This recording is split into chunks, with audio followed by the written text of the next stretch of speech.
Assalamualaikum warahmatullahi wabarakatuh. Nah, kita dari kelompok 2. Di sini kita akan menjelaskan gimana sih cara mengakses Google Meet dalam pembelajaran biologi dasar. Pastinya kalian penasaran kan? Nah, sebelum kita beralih dalam videonya, kita perkenalan dulu ya. Nah, di sini ada Rabiatul Adawiyah T 2019 132. Ada Alifia Fiska Ilmiah Aulia T 2019 121. Kemudian ada Eka Yolanda Kusuma T 2019 130. Berikutnya ada Uswatun Hasanah T 2019 110. Dan ada Milatul Afifah T 2019 134. Dan ada Kurmatus Zahro T 2019 111. Dan ada Iza Kutsiatul Duni T 2019 109. Nah, selamat menyaksikan video kami. Aplikasi Google Meet. Adapun pengertian Google Meet sendiri adalah Google Meet merupakan aplikasi dengan layanan komunikasi video yang telah dikembangkan oleh Google. Adapun cara mengakses Google Meet adalah yang pertama, untuk pengguna komputer atau laptop dapat mengaksesnya menggunakan browser web modern apa saja dengan tidak perlu mendownload aplikasi tambahan lainnya.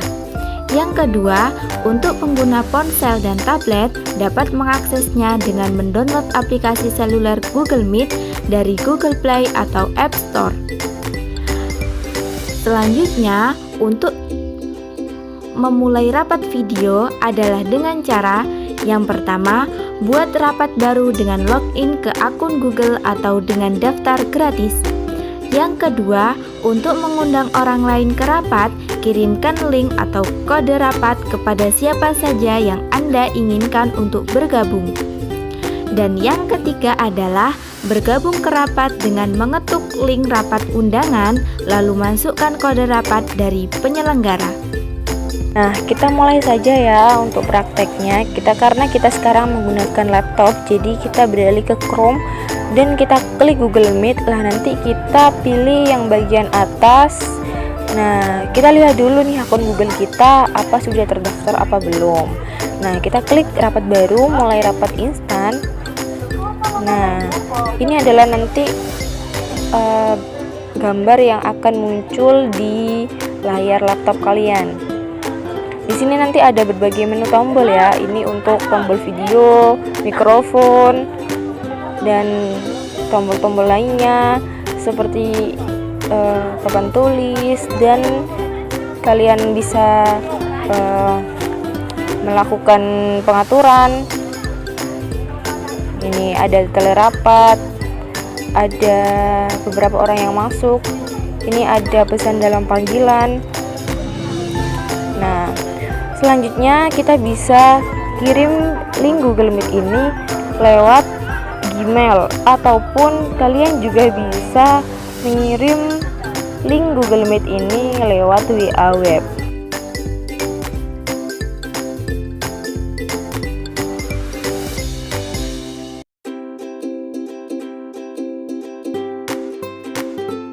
Dan saat kalian mengirimkan link Google Meet tersebut di WA Web, pastikan HP kalian aktif di laptop juga.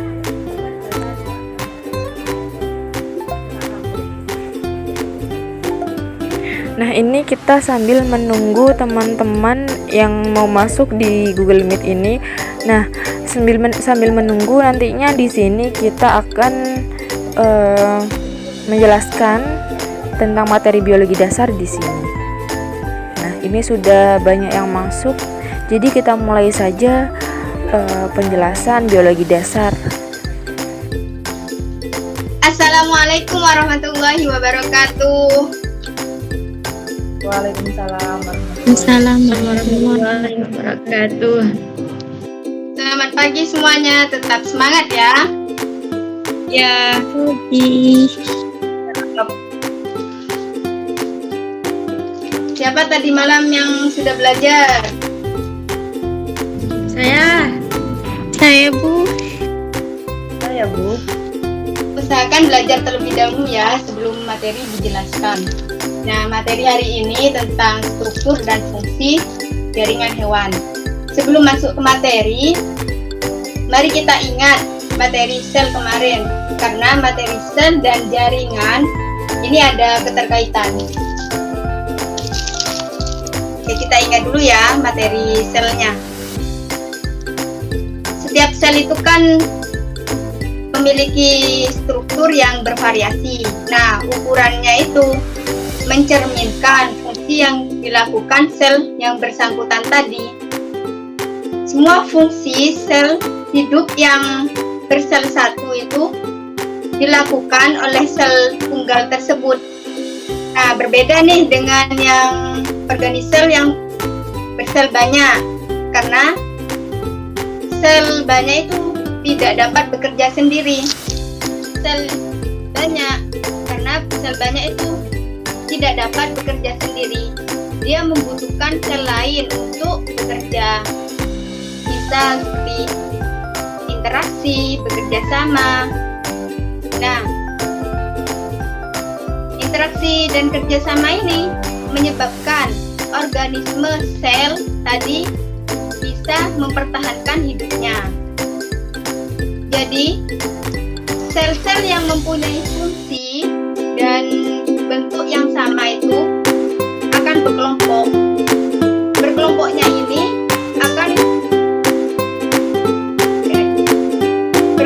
ini disebut dengan jaringan. Nah, kita masuk ke materi. Jaringan. Jadi bisa disimpulkan jaringan itu kumpulan sel-sel yang mempunyai bentuk dan fungsi yang sama untuk membentuk suatu organ. Jadi jaringan hewan itu dibedakan menjadi 4. Yang pertama jaringan epitel, lalu jaringan ikat, jaringan otot, dan jaringan saraf. Keempat jaringan ini bisa disingkat dengan eitosa. E-nya ini epitel, I-nya ikat, dan to berarti otot, yang terakhir saraf. Jadi keempat jaringan ini bisa disingkat eitosa untuk mempermudah mengingatnya. Nah, untuk mengetahui lebih lanjut, mari kita simak penjelasan dari dua rekan saya. Dipersilahkan.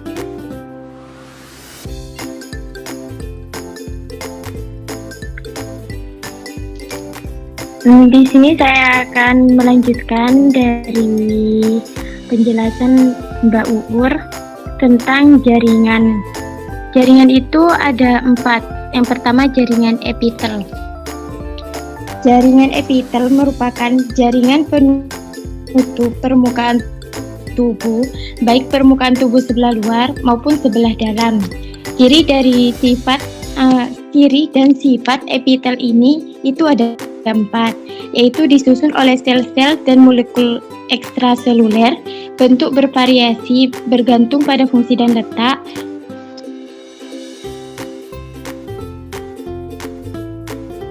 tidak terdapat material di antara sel-sel penyusunnya, dan berfungsi sebagai penutup dan kelenjar dengan permukaan tubuh. Epitel ini terbagi lagi menjadi beberapa jenis, yaitu berdasarkan letaknya. Berdasarkan letaknya, jaringan ini melapisi lapisan luar tubuh yang disebut epitelium. Jaringan epitel yang membatasi rongga tubuh disebut mesotelium, dan jaringan epitel yang membatasi organ disebut endotelium. Berdasarkan jumlah lapisan jaringan penyusun, bentuk epitel penutup berdasarkan bentuk dan jumlah lapisan jaringan dasar dapat dilihat sebagai berikut, yaitu pipi selapis, kubus selapis, silindris selapis, pipi berlapis, kubus berlapis, silindris berlapis, dan transisional. Epitel kalenjer. Epitel kalenjer adalah jaringan yang berbentuk dari sel-sel yang terspesialisasi untuk memproduksi sekrat atau getah cair. Jaringan ikat.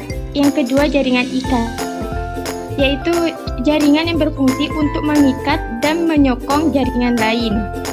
Jaringan ikat terdiri dari jaringan lemak atau adiposa, jaringan ikat padat, jaringan ikat longgar, jaringan tulang rawan, jaringan darah, eritrosit atau sel darah merah, leukosit atau sel darah putih, trombosit atau keping darah, dan plasma.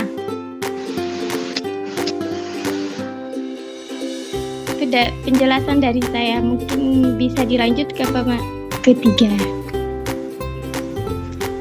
Baik, selanjutnya saya akan menjelaskan tentang jaringan otot. Jaringan otot tersusun atas sel-sel yang dapat berkontraksi sehingga mampu melakukan pergerakan pada berbagai bagian tubuh.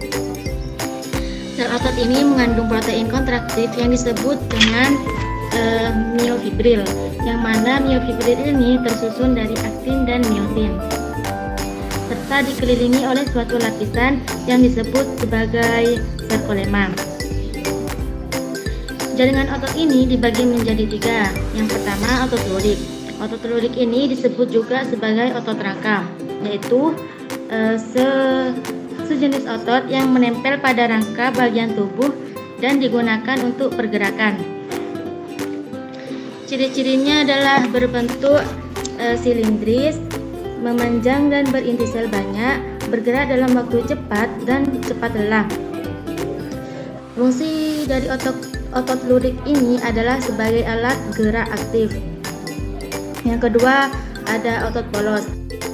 Jaringan otot polos mempunyai serabut-serabut atau yang disebut dengan fibril yang homogen, sehingga apabila diamati dari bawah mikroskop tampak polos atau tidak bergaris-garis. Fungsi dari otot polos ini untuk melangsungkan gerakan di luar kehendak. Selanjutnya ada otot jantung.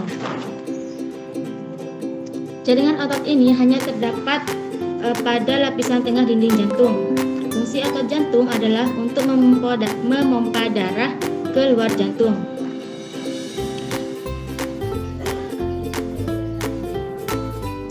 Selanjutnya ada jaringan saraf. Jaringan saraf merupakan jaringan yang berperan mengirimkan sinyal-sinyal ke seluruh tubuh. Jaringan tersebut disusun oleh sel-sel saraf atau neuron yang dapat kita temukan di otak, urat saraf, dan tulang belakang. Berdasarkan fungsinya, neuron dibagi menjadi dua macam. Ada neuron sensorik dan neuron motorik. Neuron sensorik berfungsi untuk menerima sinyal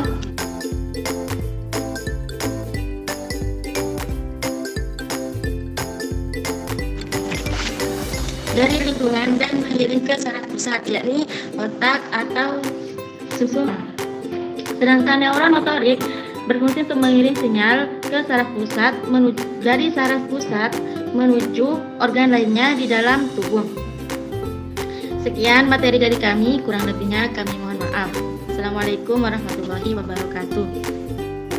Waalaikumsalam warahmatullahi wabarakatuh. Waalaikumsalam warahmatullahi wabarakatuh.